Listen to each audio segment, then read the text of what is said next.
ចាប់ផ្ដើមនៅសាច់រឿងរបស់យើងបានឃើញនៅតួអង្គ Carl, Lee, Grit, Jenna ជាមួយនឹង Aslan Han គេកំពុងតែនិយាយគ្នាពាក់ព័ន្ធជាមួយនឹងការមកដល់ដោយមិនបានដឹងខ្លួនជាមុនដោយអ្នកខ្លះបានលើកឡើងថាកាលពីមុនគេគឺជាទាហានស៊ីឈ្នួលឬក៏អ្នកលក់តាមផ្លូវអីចឹងទៅចំណែកឯ Han Aslan របស់យើងក៏គាត់បាននិយាយប្រាប់ថាគាត់ពីមុនគឺជាកសិករកាយគ្នារបស់ពួកគេហ្នឹងគឺប្រកែកគ្នាដោយសារតែពួកគេទាំង11នាក់ហ្នឹងគឺបានសមុនមកដោយមិនដឹងខ្លួនថាមិនដឹងថាទីនេះជាកន្លែងណាចឹងហើយក៏ស្រាប់តែបង្ហាញមុខនៅ Fairy ដ៏សែន cute មួយដែលមានឈ្មោះថា Islay ការនិយាយស្ដីរបស់ Fairy ទូចហ្នឹងគឺមានការឆ្លើយមែនទែនដែលធ្វើឲ្យមានការប៉ះពាក្យសម្ដីគ្នារវាង Carl ជាមួយនឹង Fairy ទូចដោយសារតែការនិយាយស្ដីឆ្លើយពេកក៏ធ្វើឲ្យ Carl មានការផ្ទុះកំហឹងហើយព្យាយាមប្រើប្រាស់កម្លាំងប៉ុន្តែ Fairy ទូចបានពមៀនថាបើសិនជាមិនចង់ស្លាប់ទេគឺធ្វើចរិតឲ្យស្រួលបួលតែមិនបានធ្វើឲ្យ Carl ហ្នឹងមានការភ័យតក់ស្លុតទេបែរជាធ្វើឲ្យ Carl ហ្នឹងផ្ទុះកំហឹងហើយធ្វើការវាយប្រហារទៅកាន់ Islay ហ្នឹងតែគ្រាន់តែ Carl ចូលទៅវាយប្រហារភ្លាម Carl ក៏ទទួលបានការស្លាប់មួយរំពេចដោយមិនដឹងខ្លួនបង្កឲ្យមានការភ្ញាក់ផ្អើលជាខ្លាំងដល់អ្នកទាំងអស់គ្នាដែលនៅទីហ្នឹងពួកគេបានបញ្ជាក់ឲ្យយើងដឹងថានៅពេលដែលព្យាយាមវាយប្រហារទៅកាន់ Fairy តូចដែលនៅគ្រប់គ្រងនៅទីហ្នឹង System វានឹងបើកដំណើរការនៅ Self Defense នៅខ្លួនឯងដែលជាថាយើងអាចនិយាយបានថាជាការការពារដោយស្វ័យប្រវត្តិតែមាន Lee, Rito ជាមួយនឹង3អ្នកផ្សេងទៀតដែលជា hero ផ្កាយមួយដែលក្នុងមួយក្រុមគឺតម្រូវឲ្យមានមនុស្សចំនួន5នាក់ហើយក៏បានឃើញនៅខ្លោងទ្វារដ៏ធំមួយដែលជាខ្លោងទ្វារពេលវេលាជាមួយនឹងលំហត្រូវឲ្យក្រុមទី1ចូលទៅហ្នឹងគឺមាន5នាក់ដែលខ្ញុំបានរៀបរាប់ការពីមុនហ្នឹងដែលត្រូវតម្រូវឲ្យចូលទៅកាន់ខ្លោងទ្វារពេលវេលាហើយនឹងលំហហ្នឹងតួអង្គឯកហានរបស់យើងហ្នឹងក៏គាត់បានចូលមកសួរពាក់ព័ន្ធជាមួយនឹង Fairy ទូចហ្នឹងគាត់បានលើកឡើងថាពួកយើងហ្នឹងគឺអត់មានអាវុធមកជាប់ខ្លួនទេបានស្នើសុំឲ្យ Fairy ទូចហ្នឹងប្រាប់ទៅកាន់ Master ឲ្យផ្ដល់អាវុធមកឲ្យពួកគេអញ្ចឹងណាតែ Fairy ទូចរបស់យើងហ្នឹងក៏ទៅវាសមហេតុផលក៏បានស្នើសុំទៅកាន់ Master ឲ្យផ្ដល់នៅ equipment ដែលជារបស់ប្រើប្រាស់ដូចជាអាវុធលំពែងដាវធ្នូអីចឹងទៅសម្រាប់ឲ្យពួកគេប្រើប្រាស់ព្រោះអ្នកនៅជុំវិញហ្នឹងមានការឆ្ងល់ជាខ្លាំងថាហានហ្នឹងបានស្គាល់ទីតាំងហ្នឹងថាជាកន្លែងណាមែនតែសាច់រឿងគេអត់ទាន់បានបង្ហាញអញ្ចឹងហើយយើងមានតែចាំមើលទាំងអស់គ្នាថាទៅមុខទៀតវាមិនអីមិនហើយស្ថានហ្នឹងក៏បានប្រាប់ថាឲ្យទៅយកអាវុធទៅនៅកន្លែងនោះយកអាវុធហើយក្រុមដែលត្រូវចូលទៅដំបូងគេដែលមានក្រុមទី1ដែលខ្ញុំបានរៀបរាប់ការពីមុនហ្នឹងគឺត្រូវតម្រូវឲ្យចូលទៅមុនតែដល់ពេលដែលពួកគេចូលហ្នឹងមិនទាន់បានប្រមាណផងក៏ស្រាប់តែលោតសញ្ញាមកថា The Player ត្រូវបានសម្លាប់បង្ហាញឃើញការជេរប្រមាថនិងខឹងសម្បាររបស់ Fairy ទូចទៅកាន់មកក្រុមហ្នឹងជាឲ្យអ្នកដែលនៅសល់ហ្នឹងចេញមកក្រៅហើយក៏ហានរបស់យើងហ្នឹងបាននិយាយថាដល់ពេលពួកយើងដែលត្រូវចូលទៅហើយមានអ្នកខ្លះយល់ថាខ្លួនឯងឈឺជើងហើយអ្នកខ្លះទៀតក៏ប្រាប់ថាឈឺពោះអីចឹងតែចង់ក្រោយគឺត្រូវហានអូសកចូលទៅទាំងអស់នៅពេលដែលក្រុមរបស់ហានបានចូលទៅកាន់ខ្លោងទ្វារហ្នឹងគឺបានបង្ហាញឲ្យឃើញទស្សនវិជ្ជាថ្មីមួយដែលមានទៅដោយយល់ស្មៅដោយពួកគេមិនទាន់បានឆ្ងល់អស់ចិត្តផងហ្នឹងក៏ស្រាប់តែបង្ហាញនៅគោលពលានមួយក្រុមដែលមាន level 3ដែលគេបាននិយាយនៅក្នុង system ហ្នឹងប្រាប់មកថា first floor តួអង្គឯកហានរបស់យើងហ្នឹងបានប្រាប់ទៅកាន់ក្រុមរបស់គាត់ថាបើសិនជាអ្នកទាំងអស់គ្នាអត់ចង់ស្លាប់ទេត្រូវតែខំប្រឹងប្រយុទ្ធទាំងអស់គ្នានិយាយចប់ផងហ្នឹង3អ្នកផ្សេងទៀតក៏បានធ្វើការរត់ចេញទៅហើយដែលធ្វើឲ្យហានហ្នឹងខឹងខ្លាំងមែនទែនហើយសាច់រឿងក៏គេបានបង្ហាញមកថានៅពេលដែលយើងចូលមកដល់ក្នុងហ្នឹងហើយបើសិនជាយើងអត់ទាន់បាន clear នៅ mission ដែលគេដាក់ឲ្យហ្នឹងមកទេគឺយើងអត់អាចចេញទៅវិញបានទេលុះត្រាតែយើង clear នៅ mission ហ្នឹងហើយទើបអាចចេញទៅវិញបានដោយ Jenna ហ្នឹងបានសួរទៅកាន់ហានថាបើសិនជាយើងសម្លាប់ទៅពួកគោពលានហ្នឹងទាំងអស់ហើយយើងអាចចេញទៅក្រៅវិញបានមែនហានហ្នឹងបានសួរបកទៅនាងវិញថាតើនាងចេះបាញ់ព្រួញអត់ហើយនាងក៏បានបញ្ជាក់ថាឪពុករបស់នាងហ្នឹងជា Hunter ដែលជាអ្នកប្រមាញ់ណាបងប្អូនហើយ Han របស់យើងហ្នឹងក៏បានប្រាប់ថាមិនខ្វល់ពីអ្នកដែលរត់ហ្នឹងទេដោយសារតែពួកគេហ្នឹងក៏មិនបានជួយឲ្យយើងកើតដែរនៅក្នុងស្ថានភាពបែបហ្នឹងគេមកមើលការប្រយុទ្ធគ្នារបស់ Goblin ជាមួយនឹង Han ជាមួយនឹង Jenna របស់យើងដោយគេបានបញ្ជាក់មកថាតួអង្គរបស់យើងហ្នឹងឈ្មោះពិតរបស់គាត់គឺ Han So-jin ហ្នឹងហើយសម្រាប់ឈ្មោះតួអង្គបើសិនជាខ្ញុំហៅខុសសូមកុំប្រកាសកាន់ហើយយើងបកមកមើលសាច់រឿងរបស់យើងវិញគឺនៅតែបន្តការប្រយុទ្ធនឹងរហូតទៅដល់កាត់គេបានបង្ហាញឲ្យយើងឃើញថា Pick Me Up ជាប្រភេទ game mobile ដែលបានបង្កើតឡើងដោយក្រុមហ៊ុន Mobis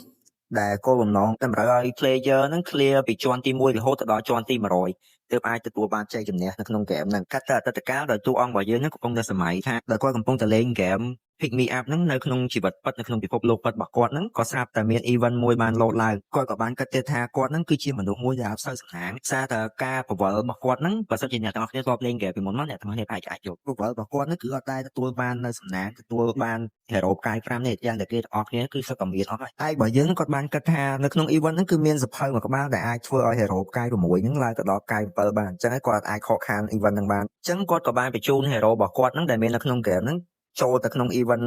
ហ្នឹងដែរដើម្បីទៅវាយមេនៅក្នុង event ហ្នឹងអញ្ចឹងណាពុំបានផងក៏ស្រាប់តែងាប់អស់លេហើយក៏បានឃើញព្រោះមួយដែលមាន level រហូតដល់990អញ្ចឹងវាខ្លាំងមែនតើគាត់គិតថាអាចនឹង system error ដោយសារតែមកហ្នឹងគឺអាចមាន level រហូតដល់999បានទេដោយសារតែ hero ក៏មាន level ប៉ុណ្្នឹងដែរតែគាត់គិតអត់ទាន់បានប្រមាណផងក៏ស្រាប់តែ បោះហ្នឹងកលេចមកមើលគាត់ពីក្នុងអេក្រង់ទូរស័ព្ទហ្នឹងហើយកលេចមកមើលគាត់ហើយញឹកដាក់គាត់បាននិយាយថាខ្ញុំរកឃើញអ្នកឯងហើយដល់ពេលអញ្ចឹងក៏ស្រាប់តែគាត់មើលឲ្យលេងឃើញទាំងអស់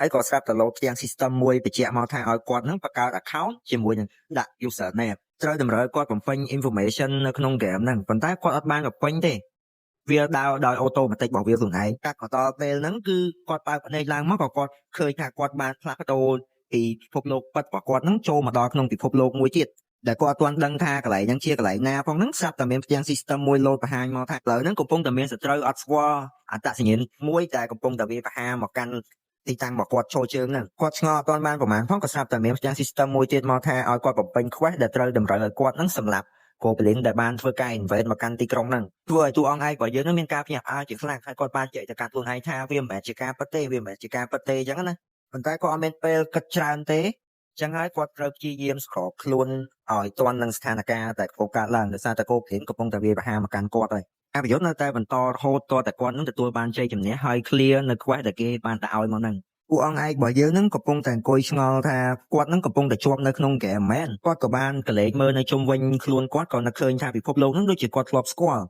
គាត់បានស្រែកខ្លាំងៗថា pick me up ដែលជាពិភពលោកដែលគាត់ជាប់នៅក្នុងនឹងបានបង្ហាញនៅតួអង្គថ្មីមួយដែលជានាយស្រីម្នាក់ដែលកំពុងតែសមុនឡើងមកហើយក៏គាត់បានឆ្ងល់ថាគាត់ហើយគេសមុនមកចឹងដែរមែនគាត់ឆ្ងល់អត់ទាន់បានប្រមាណផងម្នាក់ស្រីដែលមានឈ្មោះថាសៃហ្នឹងដែលជាហេរ៉ូផ្កាយ4ហ្នឹងបានសួរទៅកាន់គាត់ថាអ្នកឯងមែនជាអ្នកសមុនខ្ញុំមកដល់ទីហ្នឹងតួអង្គរបស់យើងក៏បានណែនាំខ្លួនគាត់ថាគាត់ឈ្មោះហាន់សូជីនហើយនៅម្នាក់ស្រីហ្នឹងបានណែនាំឈ្មោះថាឈ្មោះសៃជាខ្នៃអីចឹងទៅតោះមកពួកគេក៏បានចូលទៅដោះនៅ quest ដែល system បានដាក់ឲ្យជាមួយគ្នាជារឿយៗមករហូតតែពេលមួយហ្នឹងមានខ្លងទ្វារមួយបានលេចឡើងហើយហានហ្នឹងក៏មានការភ័យខ្លាចខ្លាំងដោយសារតែខ្លងទ្វារហ្នឹងគឺជាខ្លងទ្វារសម្រាប់ enhance hero enhance ហ្នឹងដែរគឺមាន hero ចំនួន2ដែលយកទៅជំរុះនៅក្នុងពណ៌មួយហ្នឹង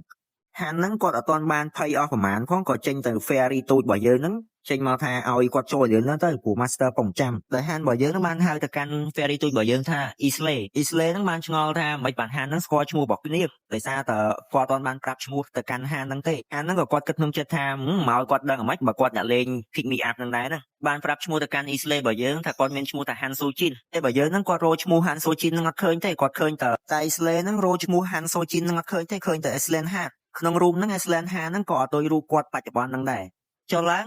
Island ក៏សួរគាត់ថាគាត់មកពីផែនដីមែនយើងក៏ឆ្លើយទាំងលយទៅថាមិនគាត់តែគាត់មកភពប្រច័នមែនហើយ fairy ទូចរបស់យើងនេះមានការស្លោអាចជាខ្លាំងមិនយល់ថាហេតុអីវាមានរឿងហ្នឹងកើតឡើងហើយក៏ប្រាប់ថារឿងអីក៏អីទៅឥឡូវសំខាន់ចូលទៅក្នុងសិនយើងហ្នឹងគាត់មិនព្រមព្រោះគាត់ដឹងដែរតែសារតែគាត់ធ្លាប់លេង pick me up គាត់ថាបើសិនជាគាត់ចូលទៅប្រកាសថាគាត់នឹងស្លាប់ជាខាតគាត់អាចហួសបានតែចុងក្រោយក៏ត្រូវ fairy ទូចរបស់យើងទាត់ចូលទាល់តែបានកន្លែងហ្នឹងខ្ញុំសូមបញ្យល់អ្នកទាំងអស់គ្នាឲ្យកាន់តែស្រួលយល់ខ្ញុំខ្ជិលនិយាយនៅក្នុងសាច់រឿងច្រើនមូលហេតុដែលធ្វើឲ្យតួអង្គឯងរបស់យើងហ្នឹងគាត់ភ័យខ្លាចដោយសារតែគាត់ជាអ្នកលេងហ្គេមហ្នឹងគាត់ដឹងថាការ enhance hero ហ្នឹងបើសិនជានឹងយក hero មួយដែលមានផ្កាយមួយនិង hero មួយទៀតដែលមានផ្កាយ4ចឹងភាគរយតែ hero ផ្កាយមួយហ្នឹងឈ្នះគឺมันអាចទៅរួចទេគឺសឹងតែគ្មានតែហ្មងគឺ0%ខ្ញុំលើកឧទាហរណ៍អ្នកទាំងអស់គ្នាស្រួលយល់មួយទៀតឧទាហរណ៍ថាបើសិនជាអ្នកទាំងអស់គ្នាលេងប្រភេទជា game mobile ទាំងអស់គ្នាមានលុយច្រើនឧទាហរណ៍ថាអ្នកទាំងអស់គ្នាដាច់ goal គេ 5k ឬក៏ 6k ហើយម្នាក់ទៀតគឺលុយត្រឹមតែ 5k អ្នកទាំងអស់គ្នាលុយ 10000 ហ្នឹងគឺវាមិនអាចទៅរួចទេតែអ្នកលុយ 10000 ក៏វាយចាញ់លុយ5000ហ្នឹងអ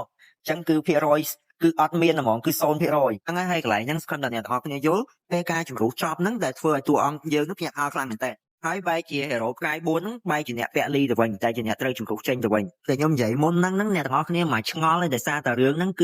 ហានហ្នឹងជាតួឯកអញ្ចឹងហើយវាអាចងាប់បានទេអញ្ចឹងវាមានសាច់រឿងណាយើងមើលទៀតសាច់រឿងរបស់យើងវិញស្រីហ្នឹងគឺបានជំរុះចេញមកតែនៅសល់តែហានទេកម្លាំងរបស់ស្រីហ្នឹងដូចខ្ញុំនិយាយពីមុនមកអញ្ចឹងគឺគេ enhance hero មួយទៅ hero មួយធ្វើឲ្យ hero មួយទៀតខ្លាំងកម្លាំងរបស់ hero ដែលបានជំរុះចេញហ្នឹងគឺត្រូវផ្ដល់ទៅឲ្យ hero ដែលនៅរស់ការជំរុះចេញហ្នឹង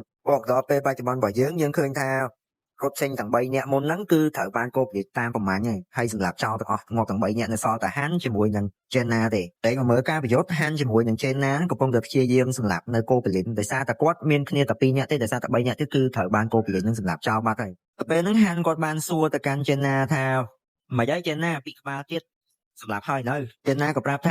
នាងបានសម្រាប់មួយតែមួយទៀតអត់ដឹងទៅណាទេហើយពេលហ្នឹងក៏កូបលិនមួយក្បាលហ្នឹងលួចមកវាបហាពីក្រោយតែធ្វើឲ្យហាន់ហ្នឹងមានរបួសនៅដៃខាងស្ដាំរបស់គាត់តែវាមិនមែនជាបញ្ហាគាត់នៅតែបន្តប្រយុទ្ធរហូតគាត់ទទួលបានជ័យជំនះបានគិតក្នុងចិត្តគាត់ថាមូលហេតុដែលគាត់ធ្លាក់ចូលមកកាន់ពិភពហ្នឹងប្រហែលជាមកពីអបិសាចមួយនោះមាន level រហូតដល់999ពួកគេទទួលបានជ័យជំនះហើយ ចេនណាក៏បានមកសួរហានថាដៃរបស់អ្នកឯងមិនអីហៅទៅកាន់ហានហ្នឹងថាអូប៉ាអ្នកមើលក្រេដឹងហើយថាអូប៉ានឹងនិយាយថាម៉េចពេលហ្នឹងក៏ស្រាប់តែមានភ្នែកមួយបានសន្លឹងមកមើលពួកគេទាំងពីរនាក់ហើយហានហ្នឹងក៏គាត់ដឹងថាហ្នឹងហើយជា master បានសួរទៅកាន់ master ហ្នឹងថាអ្នកឯងសប្បាយចិត្តអត់ទៅនៅក្នុងពិភពលោកហ្នឹងគឺដូចជាកន្លែងកតលពិសោធន៍របស់គេយកមកពិសោធន៍ចឹងនៅក្នុងពិភព game ហ្នឹងហានរបស់យើងហ្នឹងក៏គាត់បាននិយាយថាការដែលគាត់លេងជា player pick me up គាត់សប្បាយនឹងការលេងដូចជាកតលពិសោធន៍ចឹងដែរគេក៏បានឲ្យដឹងថាគាត់ហ្នឹងគឺជា Lucky ជា player ដែលមាន rank ទី5សញ្ញារបស់គាត់ហ្នឹងគឺ Master of the Master បានបង្ហាញនៅ status window ថា star clear ហើយ reward ហ្នឹងគឺមាននៅក្នុងហ្នឹងដូចជា 2000 gold steel ហើយផ្សេងទៀតដែលបានរៀបរាប់នៅក្នុង window ហ្នឹងហើយ MVP ហ្នឹងគឺបានទៅលើហាត់អញ្ចឹងអានេះជាការសម្រាយរឿងជាលើកទី1របស់ខ្ញុំបើសិនជាអ្នកទាំងអស់គ្នាចូលចិត្តកុំភ្លេចជួយចុច subscribe ជាមួយនឹងតាក់សញ្ញាកណ្ដឹងឲ្យខ្ញុំម្នាក់មួយផងដើម្បីជាផ្លាកចិត្ត